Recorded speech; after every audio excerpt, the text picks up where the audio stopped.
काल भैरव की उत्पत्ति से जुड़ी कथा शिव पुराण और काल भैरवाष्टक जैसे ग्रंथों में मिलती है। यह कथा भगवान शिव और ब्रह्मा जी के बीच घटी घटना पर आधारित है। एक बार ब्रह्मा, विष्णु और महादेव के बीच यह विवाद हुआ कि तीनों में से कौन सबसे श्रेष्ठ है। ब्रह्मा जी ने स्वयं को श्रेष्ठ बताते हुए दावा किया कि वे सृष्टि के सृजनकर्ता हैं, इसलिए वे सबसे महान हैं। इस पर भगवान शिव ने कहा कि सृष्टि का सृजन, पालन और विनाश तीनों प्रक्रियाएं एक चक्र के रूप में चलती हैं और वे सभी एक ही परम सत्ता से संचालित होती हैं। ब्रह्मा जी ने शिव का अपमान करते हुए उनके दिव्य स्वरूप को नहीं समझा और अहंकार में उनकी निंदा की। उनके इस अहंकार और अनुचित व्यवहार से शिव अत्यंत क्रोधित हो गए। उन्होंने अपने क्रोध से काल भैरव को उत्पन्न किया। काल भैरव एक उग्र और प्रचंड रूप में प्रकट हुए।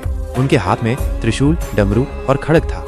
काल भैरव ने प्रकट होते ही ब्रह्मा जी को दंड देने का निश्चय किया। उन्होंने ब्रह्मा जी के अहंकार स्वरूप उनके 5वें सिर, जिसे ब्रह्मा का अशुद्ध और अहंकारी भाग माना जाता है, को काट दिया। इस घटना के बाद ब्रह्मा जी ने अपनी गलती स्वीकार की और शिव की महिमा को स्वीकार किया। काल भैरव को ब्रह्मा के 5वें सिर को काटने के कारण ब्रह्म हत्या का दोष लगा था। ब्रह्म हत्या का दोष लगने के कारण काल भैरव को एक कठिन दंड भोगना पड़ा। इस दंड के तहत ब्रह्मा का कटा हुआ सिर काल भैरव के हाथ से चिपक गया और वे जहां भी जाते वो सिर उनके साथ रहता। इस दोष से मुक्ति के लिए काल भैरव को भिक्षाटन करना पड़ा। उन्होंने ब्रह्म हत्या के पाप से छुटकारा पाने के लिए विभिन्न तीर्थ स्थानों की यात्रा की।